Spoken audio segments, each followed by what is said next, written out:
स्वागत है आपका अपने YouTube चैनल एग्जल्ट स्टडी में। आज हम पढ़ेंगे NCERT क्लास 10th मैथमेटिक्स का चैप्टर नंबर 1 जो कि है वास्तविक संख्याएं। इसका जो है प्रश्नावली आज हम लोग 1.1 करेंगे। ओके, यह वीडियो उन स्टूडेंट के लिए हेल्पफुल है जो बोर्ड एग्जाम देने वाले हैं। तो आइए स्टार्ट करते हैं। सबसे पहले हम क्वेश्चन नंबर यहाँ पे 1 लेते हैं। इसमें क्या कहा गया है, निम्नलिखित संख्याओं का HCF ज्ञात करने के लिए यूक्लिड विभाजन एल्गोरिथ्म का प्रयोग कीजिए। तो यहाँ पे सबसे पहले सॉल्यूशन लिखते हैं। तो यहाँ पे क्वेश्चन नंबर 1 है। यहाँ पे देखना है कि सबसे पहले कि हमारा कौन सा नंबर बड़ा है, यानी ये बड़ा है किससे, 135 से। तो यहाँ पे हम लोग को सबसे पहले कौन सा काम करना है कि यहीं पे आप अपने कॉपी में नोट करेंगे कि सबसे पहले जो नंबर छोटा है उससे हम लोग भाग देंगे किसको, बड़े नंबर को। छोटे नंबर से भाग देंगे बड़े नंबर को। तो यहाँ पे देखिए भाग देते हैं। सबसे पहले ये 1 बार में जाएगा, 1 3 5, ठीक है। यहाँ पे 0 हो जाएगा और ये 12 में से 3 गया, कितना होगा 9, 90 हो गया। अब यहाँ पे देखेंगे हम लोग कि ये जो 9 है, जो हमारा रिमाइंडर बचा, उसका हम लोग फिर से किससे, उसको हम लोग डिवाइज़र बना देंगे और ये 135 को जो यहाँ पे था उसे जो है हम लोग फिर से भाग देंगे 90 से, ठीक है। ये कितने बार में जाएगा, ये भी एक बार में जाएगा, 90 90, यहाँ माइनस करेंगे 5 और ये है कि 13 में से 9 गया 4। अब यहाँ जो बचा 45 जो रिमाइंडर है, क्योंकि हम लोग का 0 नहीं आया है तो हम लोग फिर से डिवाइड करेंगे। अब किसको करेंगे, अब हम लोग इसे लेकर 90 को लेकर जाएंगे, 90 को लेकर जाएंगे यहाँ, ठीक है। 45 से डिवाइड करेंगे, ये हमारा 45 दूने 90, यहाँ पे क्या हो जाएगा 0। जैसे ही हमारा 0 आएगा हमारा आंसर जो है निकल जाएगा। किस में आया, 45 में। 45 से 90 को डिवाइड किए तो 0 आया। अब हमारा जो है HCF होगा वो क्या आएगा, 45। क्यों हुआ, क्योंकि ये जो है पूरी तरह से भाग हो गया और यहाँ पे 0 आ गया। 45 को डिवाइजर अगर मानकर चले तो अब नेक्स्ट देखते हैं हम लोग यहाँ पे स्टेप क्या क्या लिखते हैं। आप अपने कॉपी पे कैसे बनाओगे, आप अपने कॉपी पे साइड पे ही इस तरह से कर लोगे, ठीक है। अब हम लोग करेंगे यहाँ पे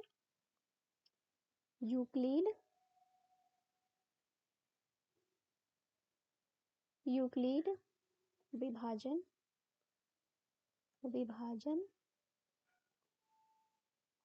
प्रमेय से क्या होता है यूक्लिड विभाजन परिमेय, A = BQ + R। तो लिखने का तरीका है चरण 1, ठीक है।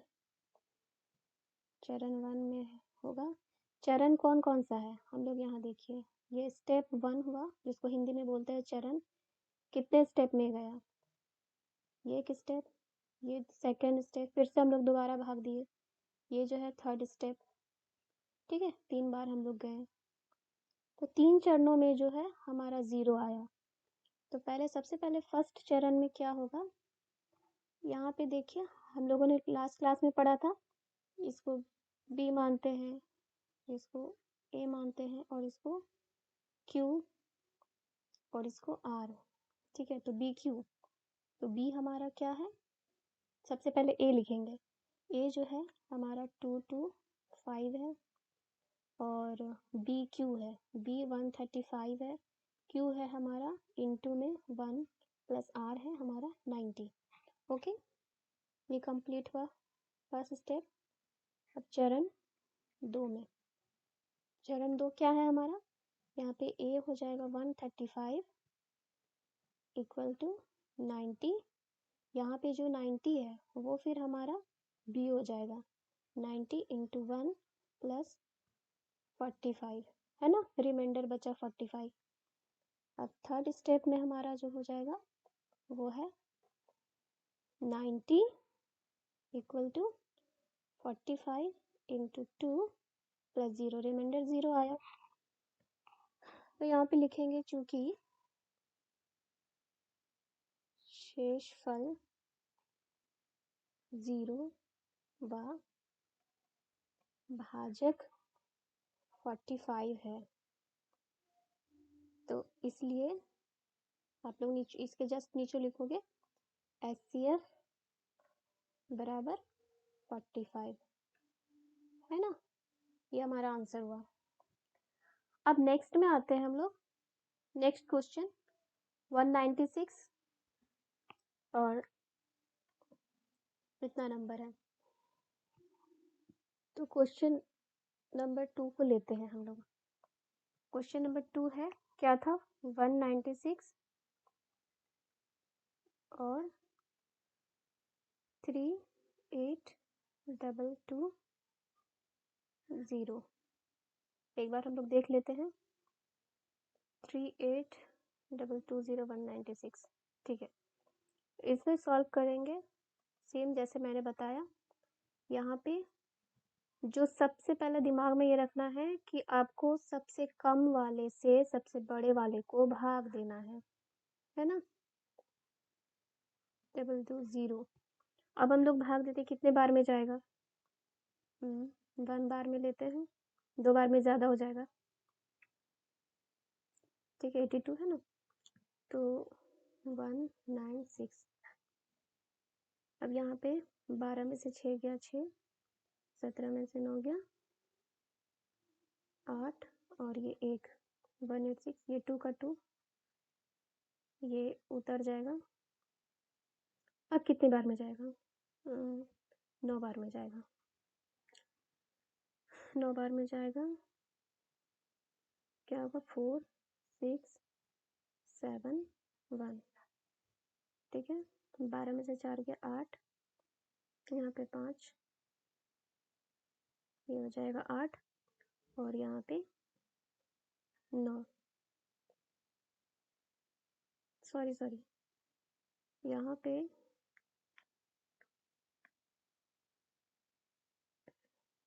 पे आप लोग ये एक चीज़ करेंगे फिर से, यहाँ 12 में से 4 गया 8, और ये हो जाएगा 15 में से 6 गया 9, ठीक है। यहाँ 7 हो जाएगा, ये कैंसिल हो जाएगा। अब ये 0 यहाँ जैसे के तैसे उतर जाएगा। अब ये 5 बार में जाएगा, ठीक है, 980, ये पूरी तरह से हमारा कैंसिल हो गया। अब यहाँ पे हम लोग क्या लिखेंगे, जैसे ही मैंने स्टेप बताया था, यहाँ पे जो सबसे बड़ा नंबर है, दोनों में से बड़ा कौन है, 38220, बड़ा है किससे, 196 से। तो फिर उसी तरह से यूक्लिड विभाजन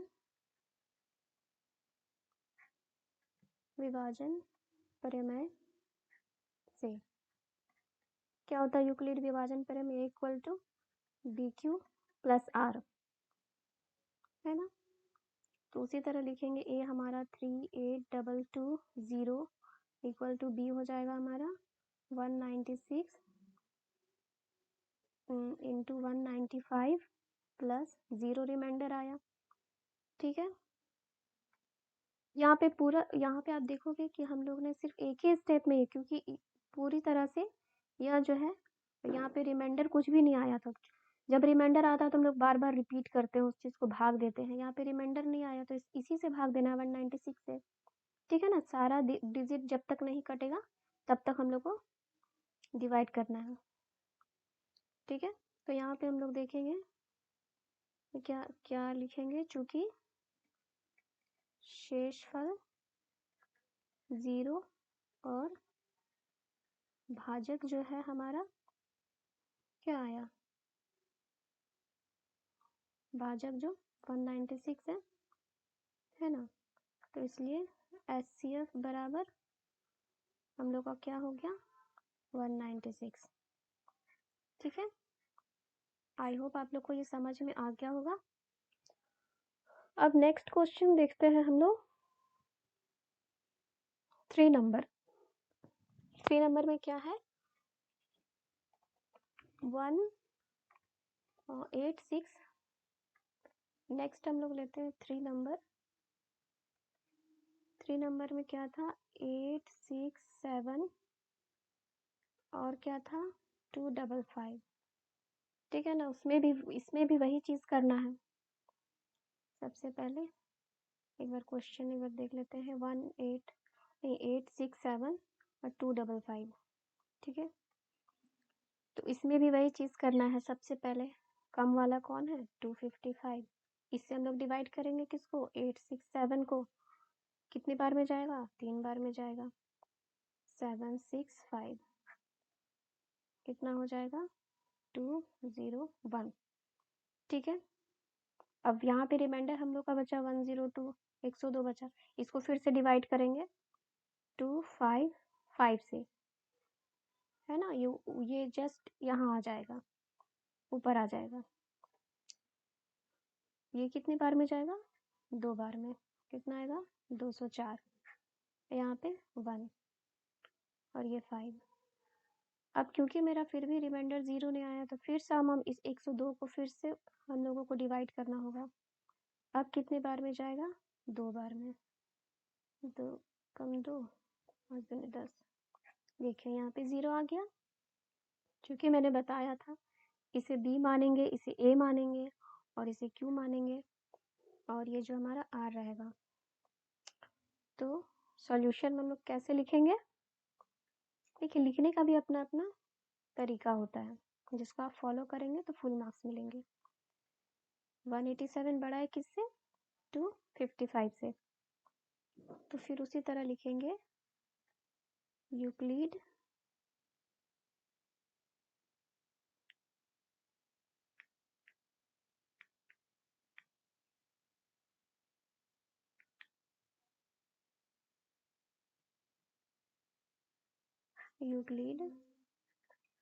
विभाजन प्रमेय से, यूक्लिड विभाजन प्रमेय से। फिर उसी तरह चरण 1 क्या हो जाएगा 867। यहाँ पे सबसे पहले ये कर दो A equal to BQ plus R। A हमारा है 867 इक्वल टू 255 इंटू 3 और प्लस रिमाइंडर क्या है 102। ये भी हमारा 3 स्टेप में गया है, फर्स्ट सेकंड और ये थर्ड। ठीक है, चरण 2 में क्या लिखेंगे 255 इक्वल टू 102 इंटू 2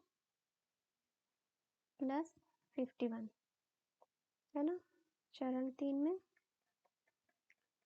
3 में हम लोग का हो जाएगा 102 इक्वल टू 51 इंटू 2 प्लस 0। तो चरण 3 तक जाएगा, तो इसलिए हमारा HCF जो हो जाएगा वो कितना हो जाएगा 51, क्योंकि यहाँ पे मैंने बताया था कि जैसे ही 0 आया जस्ट उसके ऊपर वाला जो है डिवाइज़र वो हमारा HCF आता है। तो यहाँ पे HCF हमारा 51 है। ठीक है, आइए अब नेक्स्ट क्वेश्चन में चलते हैं। नेक्स्ट है दर्शाइए कि कोई भी धनात्मक विषम पूर्णांक 6q प्लस 1 या 6q प्लस 3 या 6q प्लस 5 के रूप का होता है, जहाँ q कोई पूर्णांक है। अब यहाँ पे आप लोग को क्या समझ में आया, यहाँ पे बोला गया है कि कोई भी जो है धनात्मक विषम पूर्णांक जो है इस रूप में लिखा जा सकता है। ठीक है, जहाँ पे q जो है उसको कोई भी पूर्णांक मतलब कोई भी रैंडम कोई भी नंबर कोई भी पूर्णांक इंटीजर कोई भी माना जा सकता है। सबसे पहले हम लोग सॉल्यूशन में करेंगे, लिखेंगे यहाँ पे माना ए एक धनात्मक विषम पूर्णांक संख्या है। ए को हमने क्या मान लिया, एक धनात्मक विषम पूर्णांक है, ठीक है, जिसको यानी ए को जिसको लिखा जा सकता है, लिखा जा सकता है 6q प्लस 1 और 6q प्लस 3 या फिर 6q प्लस 5 के रूप में, ठीक है। तो यहाँ पे हम लोग देखते हैं कि इस ए माना कि ए धनात्मक विषम पूर्णांक संख्या जिसको इस रूप में लिखा जा सकता है। तो यहाँ पे आप सब देख सकते हैं जो हमारा यूक्लिड वाला फॉर्मूला होता है बी क्यू प्लस आर, तो बी की जगह में यहाँ पे 6 दिया हुआ है ना, तो चूंकि इसलिए बी इक्वल टू 6 हो गया, तो आर हमारा क्या हो जाएगा, आर हमारा 0 1 2 3 4 5, ये क्यों होगा, क्योंकि हम लोगों ने पढ़ा था 0 less than equal to R less than equal to B, है ना। कभी भी आर जो है इस बी से छोटा रहेगा, ठीक है, यानी 0 1 2 3 4 5 कुछ भी रह सकता है, लेकिन इससे छोटा रहेगा, ठीक है, क्योंकि 6 लेंगे तो 6 तो खुद डिवाइड होके फिर उससे कट जाएगा, तो फिर 0 ही आएगा, है ना। तो अब हम लोग आते हैं सॉल्व करने पे। तो यूक्लिड विभाजन प्रमेय से, यूक्लिड विभाजन प्रमेय क्या है, A equal to B Q plus R. तो अब हम लोग देखते हैं कि यहाँ पे कितने केस हो जाएंगे, इसे बनाने का तरीका है, इसे हम लोग केस या स्टेप लेकर चलते हैं, तो केस लेकर चलते हैं, ठीक है, केस फर्स्ट केस सेकंड लेकर चलते हैं। तो case first r equal to 0 लेकर चलेंगे, तो r इक्वल टू 0 लेकर चलेंगे तो क्या हो जाएगा, यहाँ पे वैल्यू पुट करेंगे a equal to 6q plus 0, r के जगह पे 0 रख देते हैं, तो क्या हमारा आएगा a इक्वल टू 6q आएगा, ठीक है, जो कि एक यह जो है, अब यहाँ पे बोला है क्या, किस इसे हम लोग धनात्मक विषम पूर्णांक के रूप में लिख सकते हैं। यहाँ पे देखिए q की जगह पर हम लोग अगर कोई भी वैल्यू पुट करेंगे, सपोज 6 इंटू 1 इक्वल टू 6 हो गया, 6 इंटू 2 6 दूने 12, 6 इंटू 3 यहाँ पे 6 दिया 18, ये सब क्या आ रहा है हमारा पॉजिटिव, ये सब सम संख्या आ रहे हैं, सम संख्या ये आ रहे हैं, तो ये हमारा क्या हो जाएगा, सम संख्या होगा, सम संख्या, क्योंकि q का वैल्यू हम लोग कुछ भी दे तो वो सम संख्या ही होगा। अब नेक्स्ट केस में लेकर चलते हैं इसे, यहाँ पे लेकर चलते हैं केस 2 में, यहाँ पे r इक्वल टू r 0 माने थे, अब 1 मानेंगे, तो a बराबर क्या होगा, a बराबर 6q प्लस 1, 6q प्लस 1।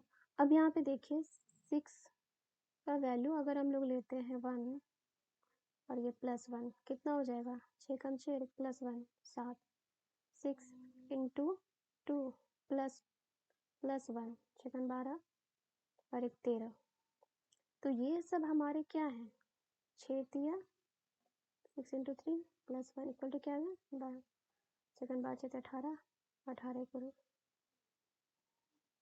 19, ठीक है ना। तो ये सब हमारे विषम संख्या आ रहे हैं, विषम संख्या, तो इसे हम लोग क्या कह सकते हैं, यह जो है हमारा विषम संख्या है,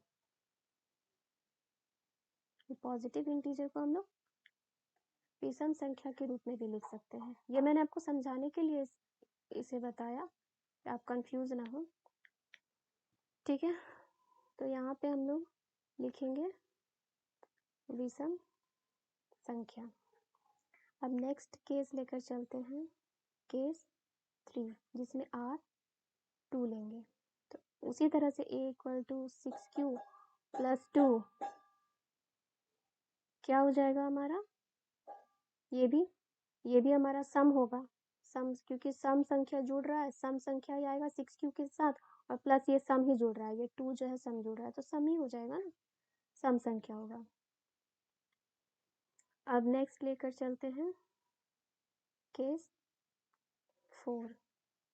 केस 4 में R = 3 लेंगे, तो फिर A बराबर क्या हो जाएगा, 6Q + 3। तो ये क्या हो जाएगा हमारा विषम संख्या, क्योंकि यहाँ पे विषम संख्या जुड़ रहा है तो वो विषम ही होगा, ठीक है ना। जैसे मैंने अभी बताया, Q का वैल्यू कुछ भी पुट करेंगे और 3 प्लस ऐड करेंगे तो वो विषम ही होगा, तो ये हो जाएगा विषम संख्या। अब केस 5 लेकर चलेंगे, 6 = R = 4, ये भी हमारा हो जाएगा A 6Q + 4, तो ये हमारा सम संख्या होगा, सम संख्या। और केस 6 लेकर चलेंगे, तो R यहाँ पे रिमाइंडर 5 तक गया, इसलिए हम लोग 5 तक लेकर चल रहे हैं, 6Q + 5, यह हमारा जो होगा विषम संख्या होगा, ठीक है ना, क्योंकि विषम लास्ट में ऐड हो रहा है, विषम संख्या।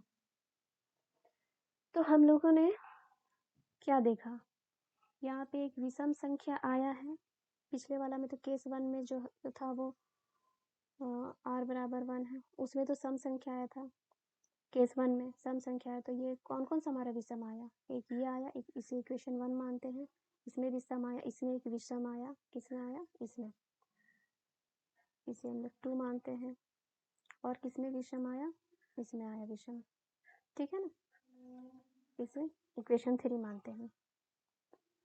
तो अब हम क्या लिखेंगे अपने आंसर में, इक्वेशन 1, 2 और 3 में 3 से स्पष्ट है कि सभी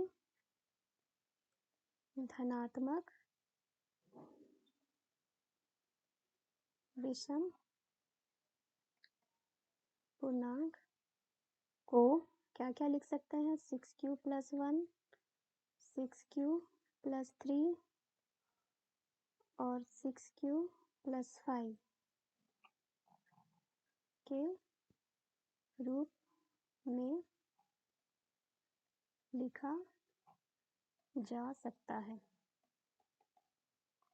ना। हम लोगों ने देखा, इसे हम लोगों ने प्रूव कर लिया कि किस तरह से इसे जो है इसको विषम संख्या के रूप में, विषम पूर्णांक को इस रूप में लिखा जा सकता है। आई होप आपको समझ में आ गया होगा, अगर नहीं आया है तो आप हमें कमेंट में क्वेश्चन कुछ भी पूछ सकते हैं। ओके, नेक्स्ट आते हैं क्वेश्चन नंबर 3। किसी परेड में 616 संख्याओं वाली एक सेना आर्मी की टुकड़ी को 32 सदस्यों वाले एक आर्मी बैंड के पीछे मार्च करना है। दोनों समूह को समान संख्या वाले स्तंभों में मार्च करना है। उन स्तंभों की अधिकतम संख्या क्या है। यहाँ पे हम लोग देखते हैं अधिकतम संख्या यानी HCF, हाईएस्ट कॉमन फैक्टर। अधिकतम संख्या क्या है जिसमें वे मार्च कर रहे हैं, ठीक है। अधिकतम संख्या, इसको भी हम लोग HCF इसमें निकालना है, देख सकते हैं अधिकतम संख्या बोल रहा है, ठीक है ना। तो अधिकतम संख्या क्या कहेंगे,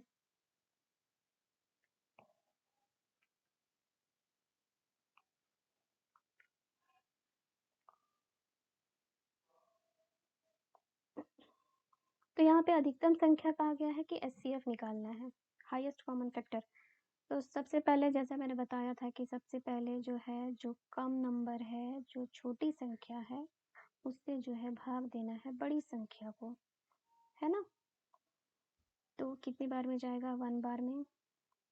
32 हो गया, यहाँ माइनस करेंगे, 11 में से 2 गया 9, और यहाँ पे 2 बचेगा, ये 6 का 6, और फिर 9 बार में जाएगा 288, या माइनस करेंगे, यहाँ पे 8 आ जाएगा।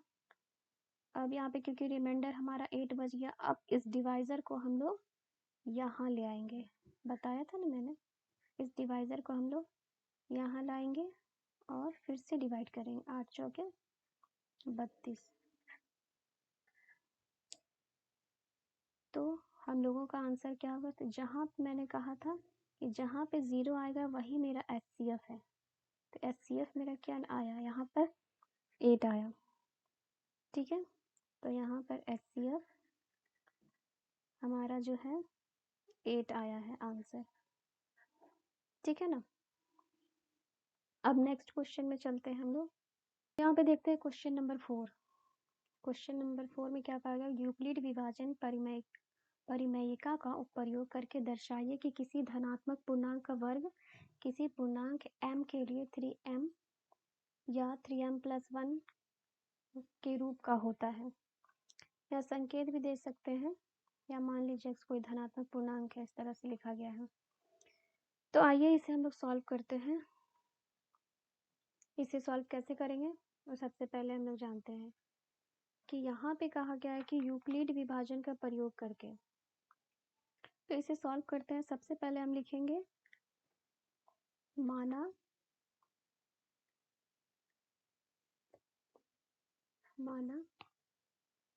ए एक पूर्णांक है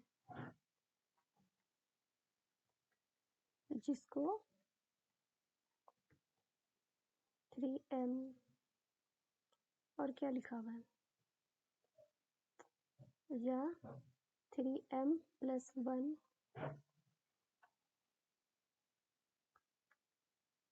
के रूप में लिख सकते हैं।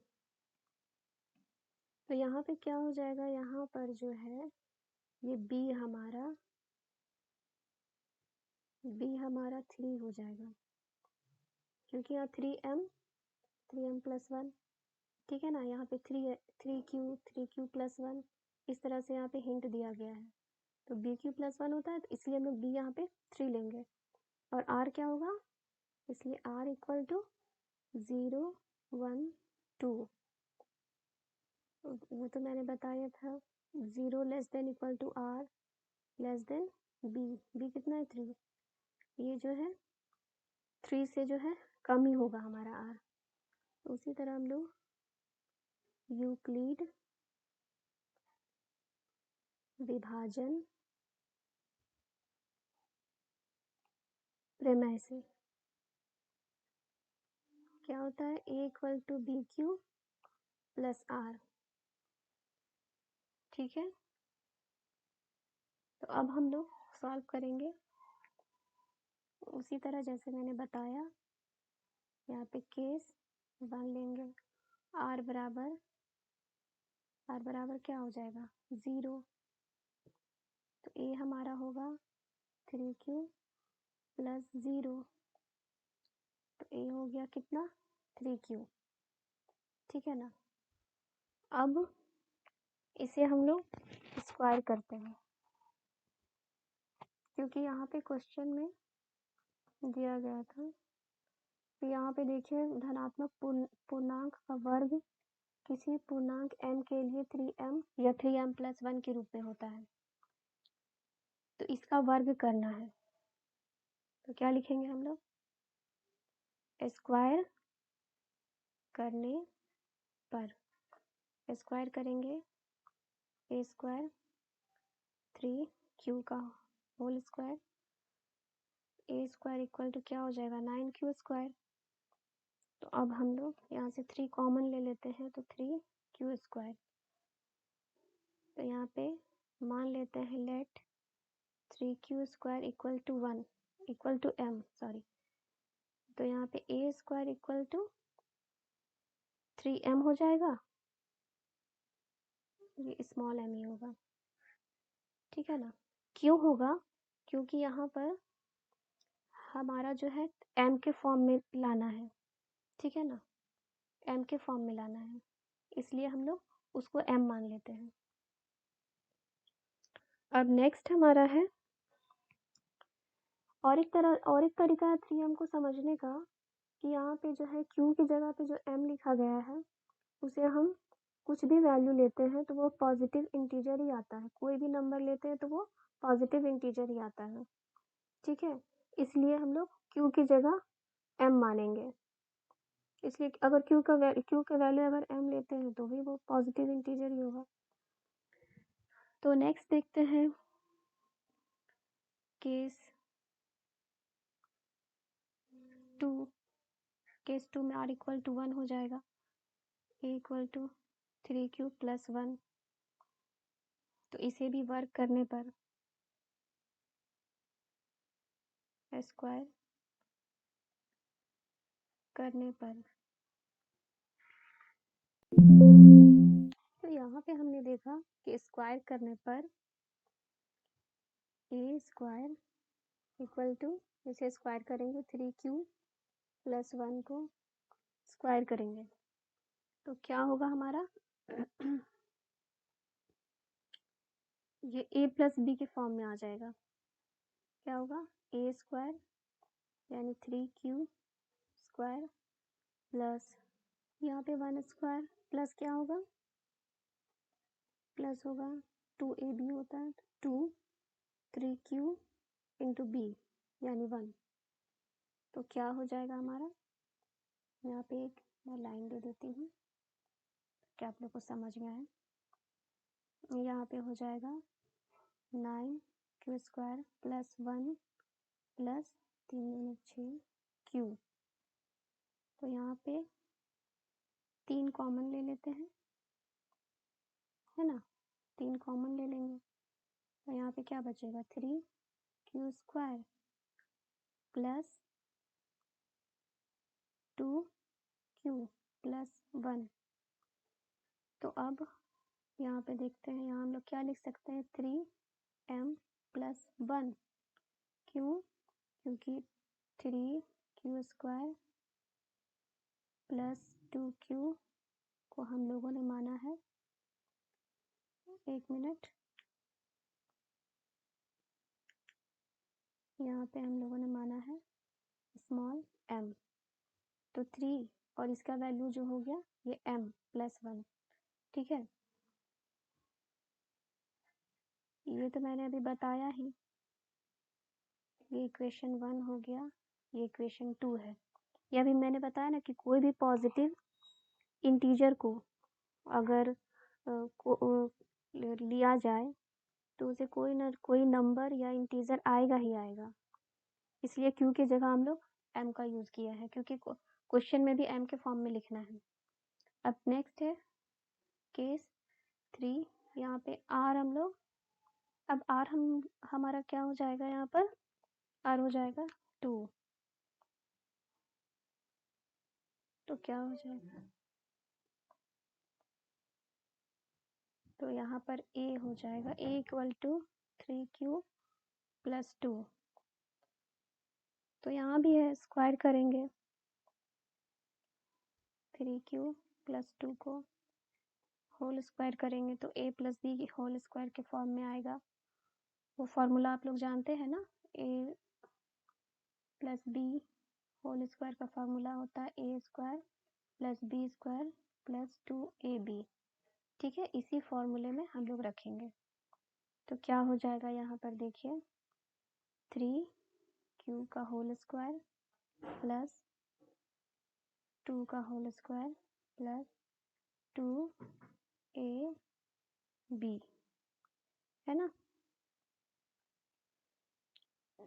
अब यहाँ पे हो जाएगा 9q square plus 4 plus 3 6 6 12q।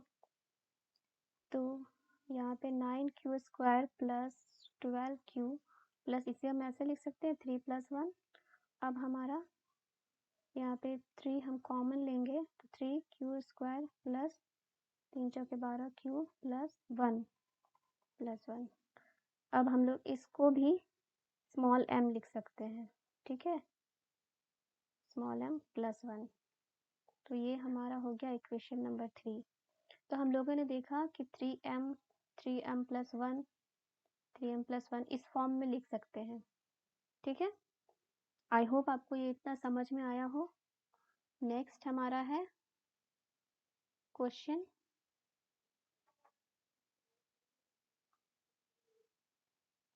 Number 5 में क्या है, यूक्लिड विभाजन परिमिता का प्रयोग करके दर्शाइए कि किसी धनात्मक पूर्णांक का घन, यहाँ देखिए घन मतलब क्या होता है, क्यूब,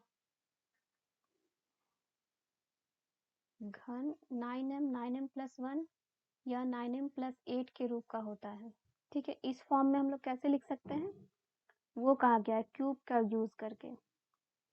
तो हम लोग करेंगे सबसे पहले सॉल्यूशन, आप लोग अपने कॉपी में नोट करेंगे। यहाँ पे मानेंगे कि माना ए एक धनात्मक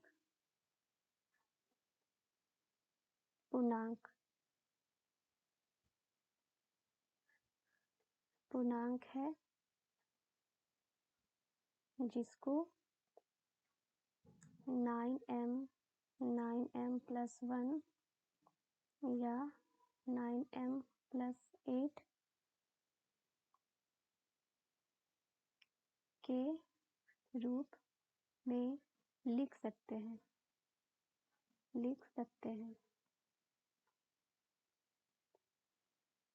तो यहाँ पर क्या हो जाएगा, यहाँ पर हो जाएगा यहाँ b = 3।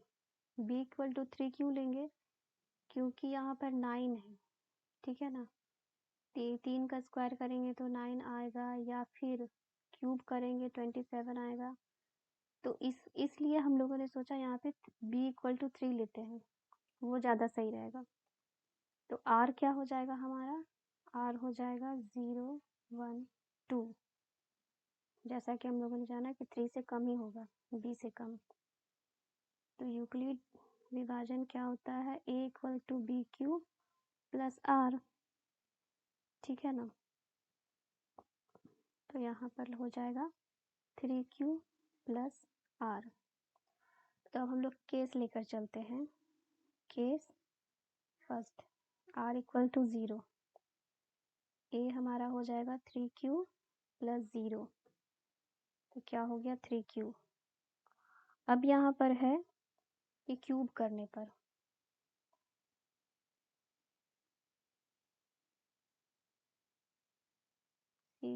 क्यूब करने पर क्या होता है, a³ 3q का क्यूब, यानी हो जाएगा 27q³। यहाँ पे हम लोग 9 कॉमन लेकर 9 ऐसे लिख सकते हैं, 9 बाहर लेकर 3q, क्योंकि हम लोग को 9 के फॉर्म में लिखना है ना, इसलिए 9m। इसे हम लोग लेट 3q³ = m माने हैं, क्योंकि m के फॉर्म में लिखना है। मैंने अभी बताया ना पॉजिटिव इंटीजर के रूप में लिखना होगा, तो कुछ भी हम लोग मान सकते हैं। तो ये हमारा आ गया इक्वेशन नंबर 1। अब केस 2 यहीं पे लेते हैं, केस 2 r = हो जाएगा हमारा 1, a बराबर हो जाएगा 3q + 1, तो इसे क्यूब कर देंगे, 3q + 1 का होल क्यूब, तो क्या हो जाएगा हमारा a + b का होल क्यूब का फॉर्मूला क्या होता है, a + b का होल क्यूब का फॉर्मूला होता है a³ + b³ + 3a² b + 3b² a, ठीक है।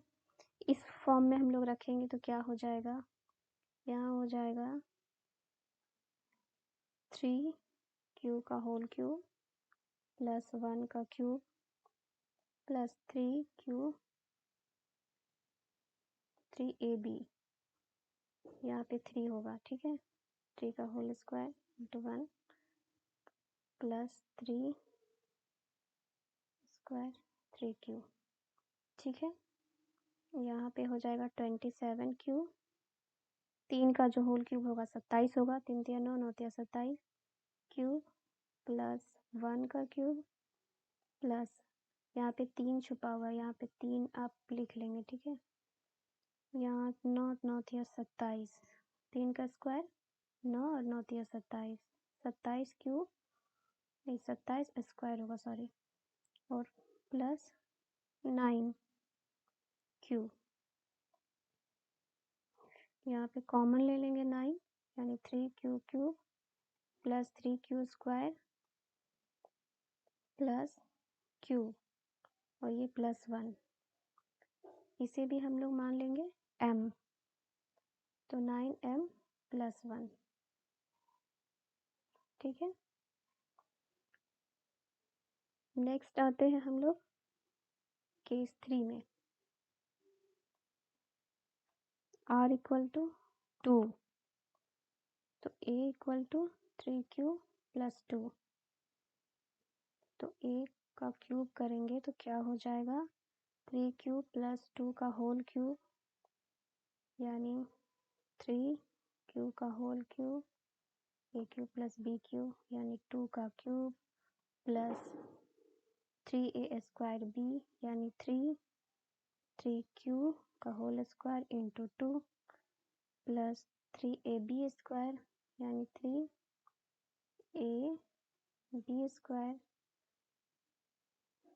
तो यहाँ पे हो जाएगा 27 क्यूब प्लस 8 प्लस 9 9 27, 27 दूनी 54 क्यूब प्लस 3 3 9 9 36, 36 क्यूब। अब हम लोग यहाँ पे 9 कॉमन ले लेते हैं, 9 कॉमन लेने पर क्या हो जाएगा 9 3 27, 9 क्यूब क्यूब प्लस 9 6 54, यहाँ स्क्वायर होगा प्लस 9 6 36 क्यूब प्लस 8, तो यहाँ देखिए इसका भी पूरा का वैल्यू हम लोग m मानेंगे और ये प्लस 8, तो ये आ गया ना हमारा 9m प्लस 8 के फॉर्म में। तो अभी मैंने इसको प्रूफ किया कि इस तीनों को हम लोग जो है 9m प्लस 1 और 9m प्लस 8 इसको जो है हम लोग लिख सकते हैं, ठीक है। आई होप मेरा इतना सारा जो है मैंने सॉल्व किया आपको समझ में आया होगा, और अगर समझ आए तो इसे लाइक करें, अपने दोस्तों के साथ शेयर करें और इसे मेरे चैनल को सब्सक्राइब करें। Okay, thank you for watching this video.